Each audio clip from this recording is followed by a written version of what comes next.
یا ایھا الذین آمنوا، اے ایمان والو، لا تقربوا الصلاۃ، نماز کے قریب نہ جاؤ۔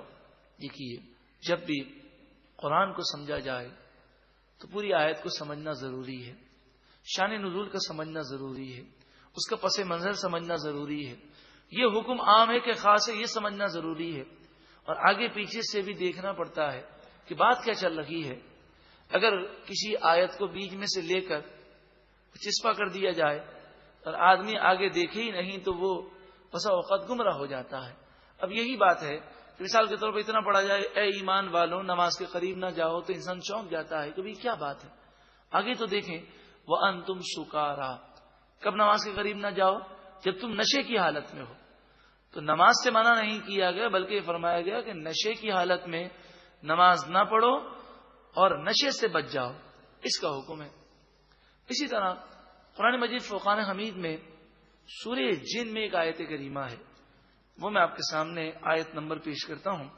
تو سورہ جن میں ایک آیت کریمہ ہے، تو ایک جگہ میں نے لکھا ہوا پایا، وہاں پہ یہ لکھا ہوا تھا کہ اللہ تعالی ارشاد فرماتا ہے عالم الغیب فلا یظہر علی غیبہ احدا، سورہ جن آیت نمبر 26۔ وہ لکھ کر انہوں نے آگے یہ لکھ دیا نعوذ باللہ من ذالک، اس کا ترجمہ اس طرح کیا عالم الغیبی، غیب کا جاننے والا، فلا یظہر علی غیبی احدا، غیب کا علم کسی کو نہیں دیتا۔ اور پھر یہ لکھ دیا کہ انبیاء اور رسولوں کو اور ولیوں کو غیب کا علم نہیں، قرآن نے بیان کیا۔ لیکن یہ کتنا بڑا ظلم ہے، کتنی بڑی تحریف ہے کہ آگے تو پڑھیں عالم الغیب فلا یظہر علی غیبہ احدا، غیب کا جاننے والا کسی کو بھی غیب کا علم نہیں دیتا، الا من ارتضی من رسول، مگر اپنے رسولوں کو چن لیتا ہے انہیں علم عطا فرماتا ہے۔ تو اگلا حصہ نہ لکھا گیا، اور صرف یہی حصہ لکھ کر غلط عقیدہ بیان کیا گیا۔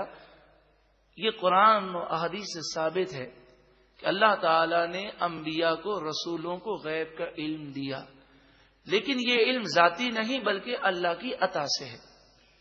اے ایمان والوں، نشے کی عالم میں نماز کے قریب نہ جاؤ، حتی تعلموا، یہاں تک کہ تم جان لو، ما تقولون، جو تم کہتے ہو۔ اس وقت شراب حرام نہیں تھی، صرف یہ تھا کہ شراب نہ پیو تو اچھی بات ہے، شراب سے بچو تو تمہارے لیے بہتر ہے، شراب میں نقصانات زیادہ ہیں۔ تو مسلمانوں نے شراب پی اور نماز مغرب کا وقت ہو گیا۔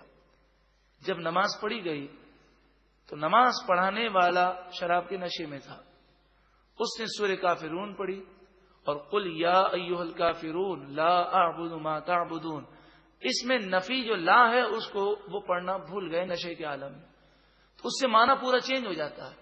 لا اعبد ما تعبدون کے معنی ہے کہ جن بتوں کی تم پوجا کرتے ہو میں ان کی پوجا نہیں کروں گا، اور اگر ہٹا دیا جائے تو معنی ہو جاتے ہیں کہ جن بتوں کی تم پوجا کرتے ہو میں بھی انہی کی پوجا کرتا ہوں، نعوذ باللہ من ذالک۔ تو نشے کے عالم میں تھے، انہیں پتہ نہ چلا، تو اس پر یہ آیت کریمہ نازل ہوئی اور یہ حکم ہو گیا کہ اب نماز کے اوقات میں شراب پینا منع ہے۔ نماز کے اوقات میں مسلمان شراب نہ پیتے، اور پھر 7ویں پارے میں شراب کی حرمت نازل ہو گئی۔ پھر اس کے بعد شراب کا ایک قطرہ بھی مسلمانوں کے لیے، ہم سب کے لیے حرام ہے۔ ولا جنبا، اور جب تم جنبی ہو، تم پر غسل فرض ہو تو نماز کے قریب نہ جاؤ، پہلے غسل سے فارغ ہو۔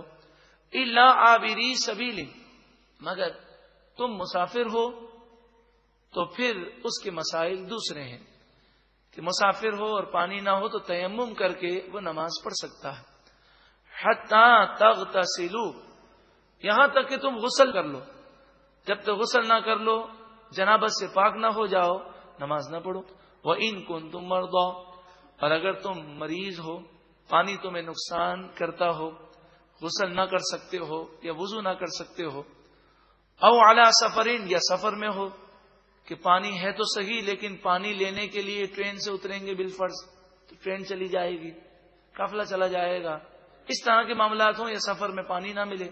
او جاء احد منکم من الغائط، یا تم میں سے کوئی بیت الخلاء سے آیا ہو، بے وضو ہو، او لامستم النساء، یا تم نے عورتوں کو چھوا ہو یعنی تم پر غسل فرض ہو گیا ہو، فلم تجدوا ماء، پھر تم پانی پر قادر نہ ہو، یا تو پانی موجود نہ ہو یا استعمال کی قدرت نہ ہو کہ مرض بڑھ جائے گا، جان سے چلے جائیں گے، فتیمموا صعیدا طیبا، تو تم پاک مٹی سے تیمم کرو، فامسحوا بوجوہکم وایدیکم، پھر تم اپنے چہروں کا مسح کرو اور اپنے ہاتھوں کا مسح کرو۔ تیمم میں 3 فرض ہیں، نیت کرنا، ہاتھوں کا مٹی پر یا پتھر پر مارنا، اور پھر چہرے پر پھیر لینا، پھر ہاتھوں کا مٹی یا پتھر پر مارنا، ریت پر مارنا، اور پھر اپنے ہاتھوں پر پھیر لینا۔ تو اس طرح تیمم کے 3 فرض ہیں، نیت کرنا، چہرے پر مسح کرنا اور ہاتھوں پر مسح کرنا۔ تیمم کے مسائل آپ سیکھنا چاہیں تو امیر اہل سنت کی کتاب ہے نماز کے احکام، اس کا مطالعہ فرمائیے، اور تیمم کے مسائل اور کن کن چیزوں سے تیمم ہو سکتا ہے اس میں اس کی تفصیل موجود ہے۔ ان اللہ کان عفوا غفورا، بے شک اللہ تعالی بخشنے والا، معاف فرمانے والا ہے۔ الم تر، کیا آپ نے نہ دیکھا، الی الذین اوتوا نصیبا من الکتاب، ان لوگوں کو جنہیں کتاب کا ایک حصہ دیا گیا یعنی یہودی، یشتغون الضلالۃ، وہ گمراہی کو حاصل کرتے ہیں، ویریدون، اور وہ چاہتے ہیں، ان تضلوا السبیل، کہ تم مسلمانوں کو بھی راستے سے ہٹا دیں۔ ایسے گمراہ ہیں، خود بھی گمراہ ہیں، مسلمانوں کو بھی گمراہ کرنے کی کوشش کرتے ہیں۔ واللہ اعلم باعدائکم، اور اللہ تمہارے دشمنوں کو خوب جانتا ہے۔ وکفی باللہ ولیا، اللہ دوست کافی ہے۔ وکفی باللہ نصیرا، اللہ مدد کے لیے کافی ہے۔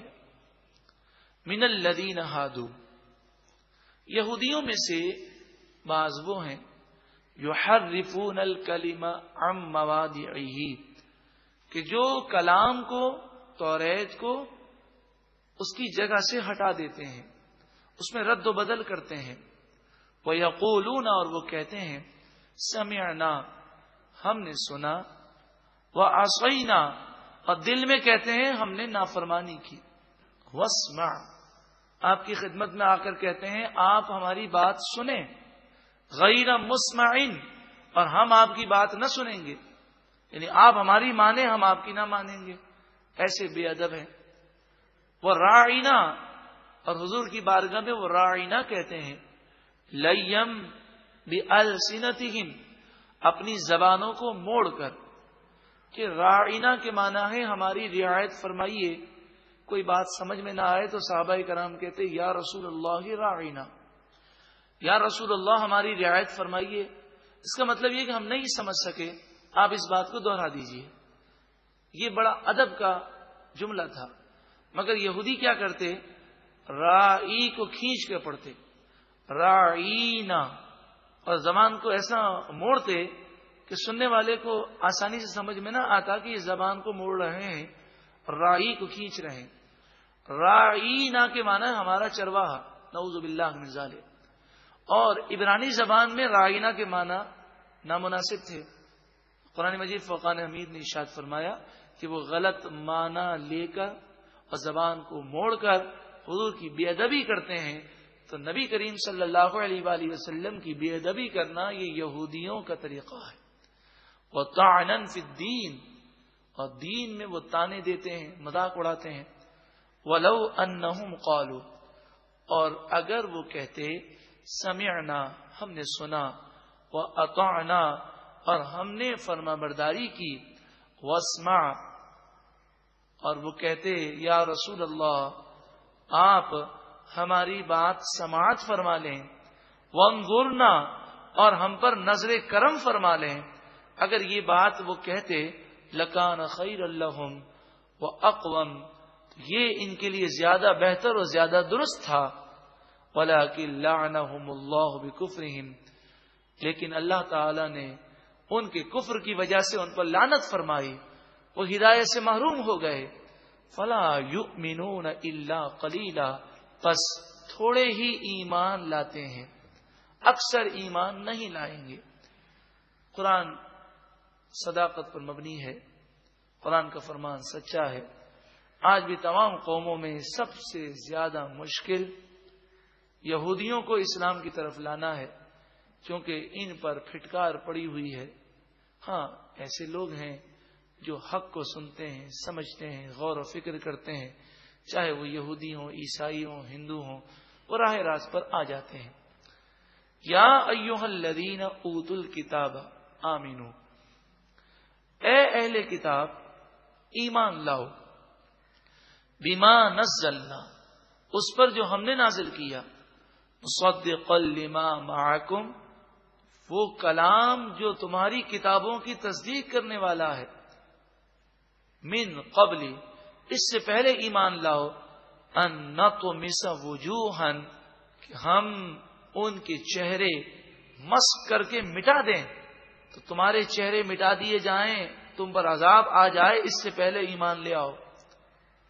فنردها علی ادبارها، ہم چہرے مسخ کر کے ان چہروں کو پیٹھ کی طرف کر دیں، او نلعنہم کما لعنا اصحاب السبت، یا ہم ایسے لعنت فرمائیں جیسے کہ ہفتے کے دن والوں پر لعنت فرمائی، جو مچھلی کا شکار کرتے تھے انہیں بندر بنا دیا گیا۔ ان تمام عذاب سے پہلے اللہ کی بارگاہ میں جھک جاؤ اور ایمان لے آؤ۔ وَكَانَ أَمْرُ اللَّهِ مَفْعُولًا، اور اللہ تعالی کا فیصلہ ہو کر رہے گا، اللہ جو چاہے کر سکتا ہے۔